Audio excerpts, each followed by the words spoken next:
welcome to Hedgehog Hollow. We're excited today to be celebrating the new Essentials by Ellen release. We've got some gorgeous things that I'm going to be sharing with you. There are a couple of extra sets that are Halloween sets. There's some cobwebs, there's a Halloween stamp and die set, and you can see those on your screen now. But here I have the majority of the release, and then we're going to make a project afterwards as well with a couple of my favorite things from the release as well. So let's dive in first of all. So we have these retro holiday greetings. So you can get a head start on your holiday crafting. We've got naughty or nice, peace, love and eggnog. It's the most wonderful time of the year. Merry everything, jingle all the way, time to make merry, happy holidays, and joy to you from me. And I really like the font on these as well. So they're nice sentiments, but I just think the font is really nice. Perfect to go on the inside or the outside of your card, which is really nice because I'm always looking for something that go on the inside of my card as much as on the outside. And these are a nice statement sentiment. So if you have a really pretty background stamp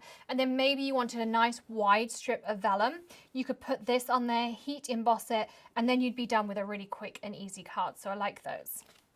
Then we have holiday characters.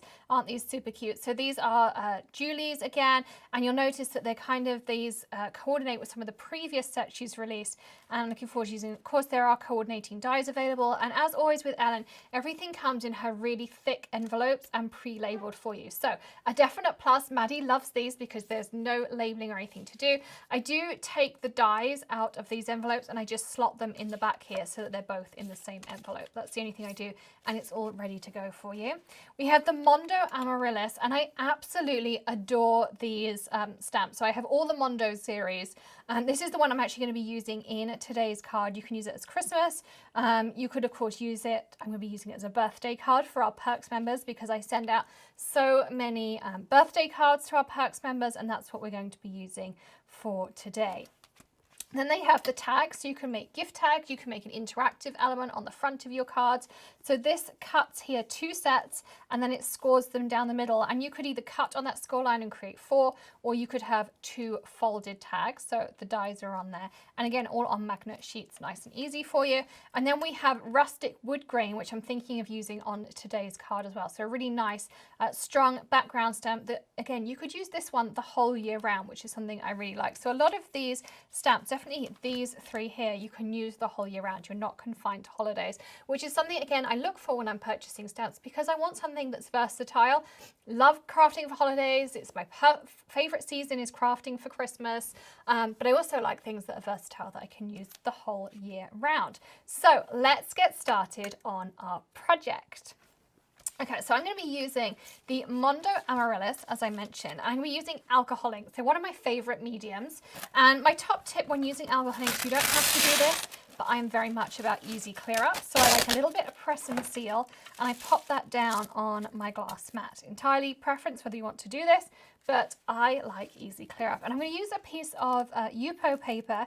Yupo paper is an acrylic paper, so it's completely non-porous, and it's going to give me the movement I want for today's project. So I'm going to take some blending solution, and I'm going to first of all pop that down quite liberally on my paper.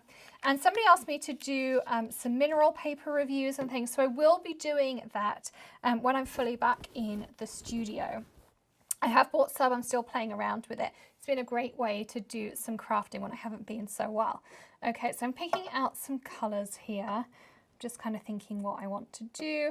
And as I'm making this as a birthday card, I haven't gone for so many holiday colours. So I'm thinking dandelion, patina, turquoise, limeade. And really what I want to do is just create a background. So I'm just dropping down some inks here. So that was the limeade. This is dandelion. And the reason I put the blending solution down is it allows them to stay wetter longer, and it's going to give me the movement I want in my inks here. And I'm not using the foiling technique today because I'm going to be using some alcohol lifting, which I haven't done in a while. I think we all used it a lot when it came out. And then we had alcohol pearls, so a lot of us use those. And that doesn't work so well with the lift ink. So I decided today we're going to go back to our regular alcohol inks and no pearls. Okay, so that's how that's going to go. And then I have my little air rocket here, and we're just going to add some movement in. you can see here, I'm just blowing some of the colours around. I want to create a more mottled background. And we want to evaporate off some of that blending solution. I really like getting ripples in here, and the more blending solution you add, the more you can kind of get that rippled effect into your projects. Make sure you work in a well-ventilated area with the blending solution. So I'm just kind of blowing this around, getting some nice kind of watermarks, tides and things in there. And you can see as this kind of evaporates. Now you could let this dry naturally. Yupo is heat stable as long as you're fairly gentle with it, I find. So you could use, I would use your Ranger Heat It tool rather than your Wagner tool. You can see how that's come together. It's starting to create a really pretty background on here. And I'd like a little bit more blue. So now you can start to see some cool reactions. You can see alcohol ink reacts with alcohol ink. You can let it react naturally. You can add some extra reactions in. Now this is where if I wanted to on some of these stickier areas, I would want to add the foil in. I might add a little bit more patina in here. I just want to just kind of create some fun and interesting areas, because with the alcohol lifting, that's where you'll start to see some of those fun things come together. So I like to create a base and then I start adding my colors on top. And you see how the alcohol reacts with the alcohol. So with alcohol inks, no two pieces are ever going to be the same, but it's very much a process of creating different effects. Okay, so I'm going to leave this one here. We now want to make sure this is completely dry before we work with our alcohol lifting. So as I say, normally at this point would be a really good place to do that foiling technique. Now, if you haven't seen that, that's where we take the thermoweb foil. Some of these areas like here, this is super sticky, and we could add thermoweb foil and create really cool veins in our piece. However, that's not going to work if we want to use alcohol lifting. So instead, I'm going to take my Ranger Heat It tool and I'm just going to heat this till it's completely dry.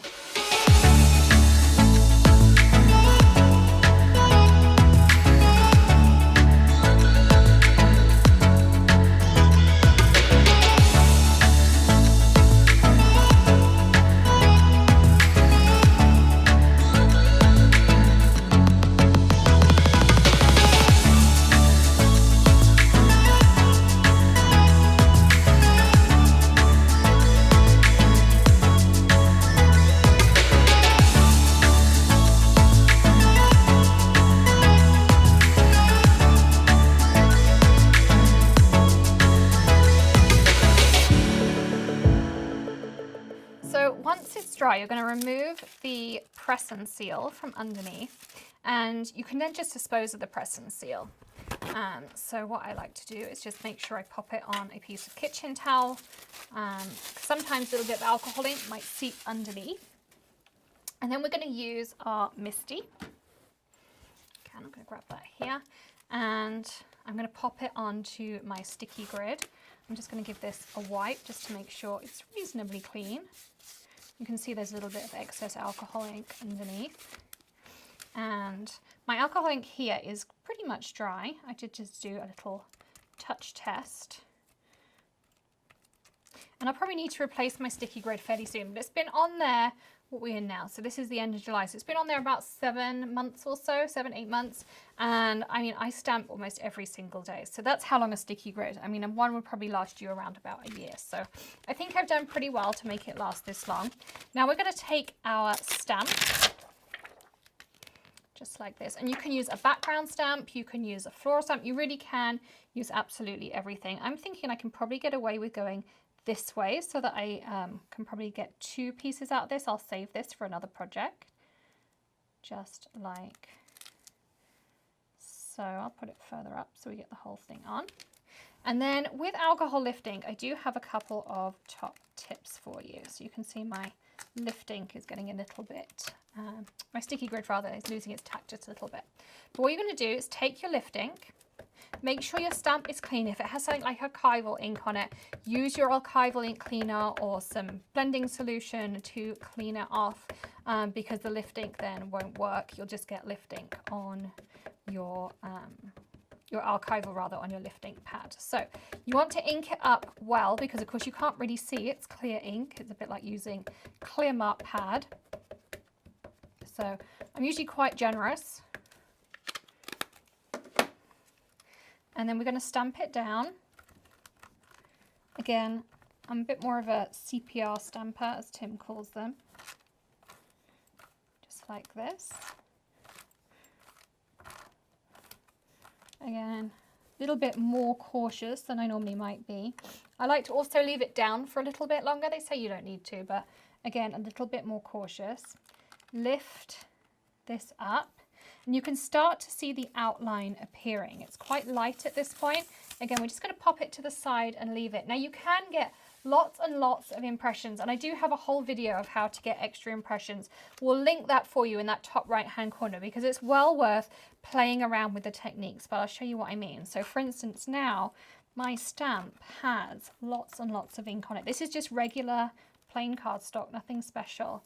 And you can see I can get extra images and things off of it. So go check out that video of how to maximize, because you can get up to 6 images just off of one stamping like that. So it's well worth trying out those kinds of techniques. Clean your stamp with archival cleaner works great. Also, a little bit of blending solution or isopropyl alcohol works really well too. Again, check out that video. Lots and lots of tips for you how to maximize your lift ink in there.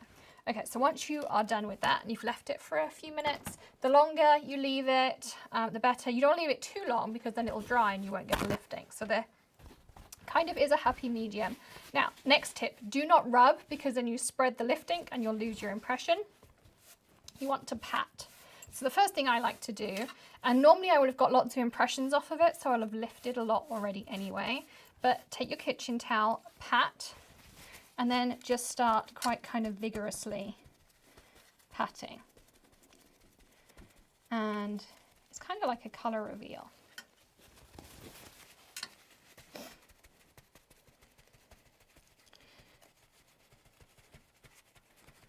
You can also get the lift ink reinkers, then you can put them on one of like your Nuvo daubers, and you can then put it through a stencil and get the same effect. That's also really fun to do. And you can see, just as I'm patting, you don't really think you're doing much, but it's revealing that image more and more. And it's super cool. So it doesn't feel like you're doing much, but in fact, it doesn't take much.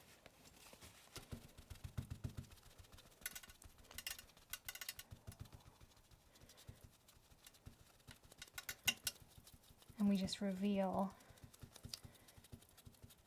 our Amaryllis. And it's just a really cool technique. Something that I think, you know, we get these cool inks, they come out, we use them a lot. This came out Creativation nearly 2 years ago now. We all used it a lot when it first came out, and I think we forgot about how cool this little ink pad was that sat in our drawer. So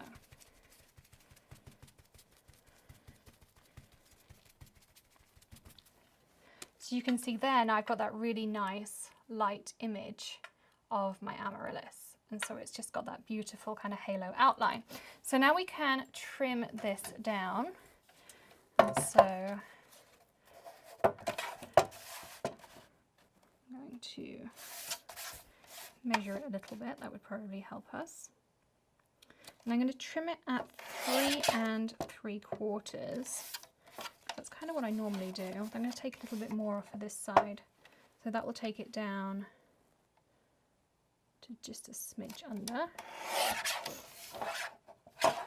And then this way we want to be 5 inches, which actually it pretty much is. I'm also going to create my own background paper, and that's with that wood grain stamp set that I mentioned earlier. So that's this rustic wood grain here. So I'm going to open this one up. Just open.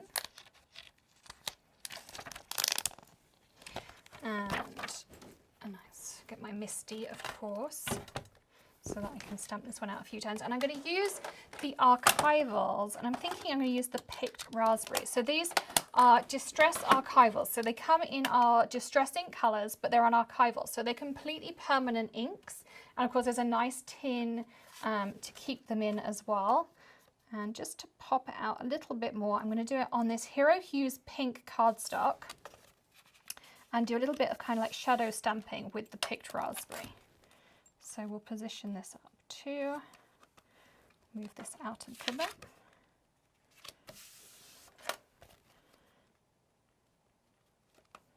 Like so. And they come in this cute little size here.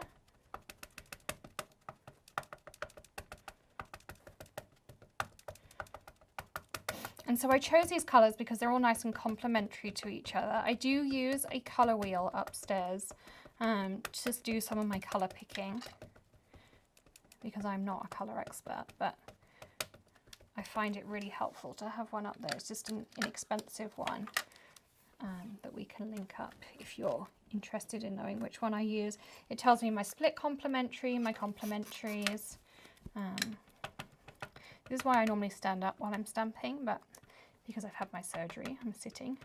So it takes me a little bit longer to stamp things. And again, this is why I like using a stamp positioner, whether you like using the MISTI or one of the others. Again, I have done a review between all of the different types, and we can link that in that top right-hand corner for you.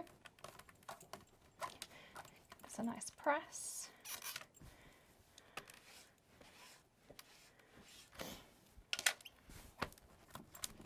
And so you can stamp this out as many times as you need to.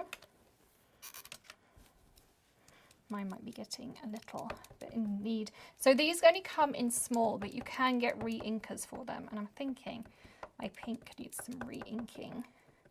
I do use these actually quite a lot. I might not use them in videos so much, but when I'm upstairs crafting, I use these a lot. So they're great because they can stamp them on non-porous surfaces. So you can stamp them on Yupo. You can stamp them on t-shirts and heat set them, or pencil cases. Maddie stamped her friends some pencil cases. I made Tilly something with the pink for back to school, which is why this one's not as juicy as it was.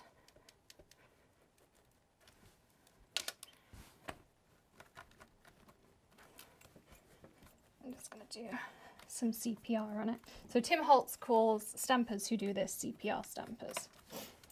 And he laughs at us. Okay, that will work perfectly because we're only going to see some of the edges. And I will give this a clean off afterwards. Now just always remember, if you use something with red or pink dyes, they do tend to stain your photopolymer stamps. It's nothing to worry about. It's not going to hurt the stamp in any way. It's not going to do it any damage. But it's just one of those things that happens. Okay, so this layer we want to be around 5 inches by 4 inches. And now we can mount everything up. I already have one of my pre-folded card bases here, always the best.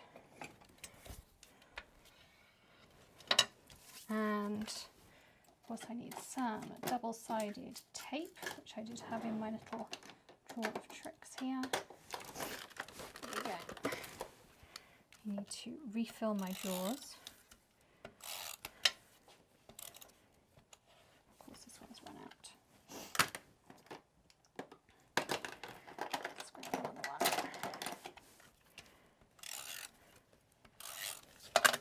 And then whenever I mat, I always mat open because you have a little bit more control. And if you get a smudge on one side of your card base, that's always the side that's going to be your card front because you can cover it up like so. And then when I stick down Yupo, I do not use double-sided tape. I always use the Gina K Connect glue. I find it's one of the only glues that actually sticks Yupo really, really well. It's my absolute favorite. Deluxe does work, but for longevity purposes, I go with Connect. Like so. And then I didn't bring down any sentiments that I really, really liked. So I still need to go and grab a birthday sentiment, which I'm going to go and grab from upstairs. I also want to grab some gems. So I'm going to finish that card up. You can see it on your screen right now how it's finished. I hope you love it as much as I do. Thank you so much for joining me for this Ellen Hutson release. As always, check out the links in the video description below. Don't forget to join our perks program as well and be part of the Hedgehog Hollow community. Get 10% off at Ellen Hutson every day. Although we do have some Ellen Hutson coupon codes that expire on the 18th of every month in the description below for you as well. Thank you so much for joining me, and I will see you again very, very soon. If you enjoyed today's tutorial as well, don't forget to go and sign up for the Hedgehog Hollow box and our challenge. Links in the description below with 14 days of video tutorials where I'll be teaching you techniques every single day to improve your alcohol marker coloring. I'll see you again very soon. Don't forget to hit that subscribe button, ring the bell, and of course I'll see you again tomorrow in another video. Happy stamping, everyone. Bye.